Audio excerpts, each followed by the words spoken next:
Pada penghujung Januari, kebakaran tanah gambut di Pengerang merebak hampir 100 hektar dalam tempoh kurang seminggu.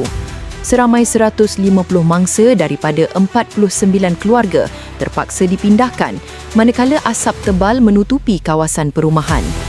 Kebakaran tanah gambut bukan lagi sekadar bencana alam. Krisis jerebu 1997-98 menjejaskan KDNK Malaysia sebanyak 0.30% dengan kerugian serantau mencecah $4.47 bilion Amerika. Hari ini, kos pencemaran udara di Malaysia dianggarkan ringgit Malaysia 28 bilion setahun, hampir 1.9% daripada KDNK. Pelancongan, penerbangan, pertanian dan produktiviti pekerja terjejas setiap kali jerebu melanda. Setiap hari kebakaran berlanjutan ialah hari kerugian. Setiap penggunaan helikopter pemadam melibatkan kos tinggi kepada pembayar cukai.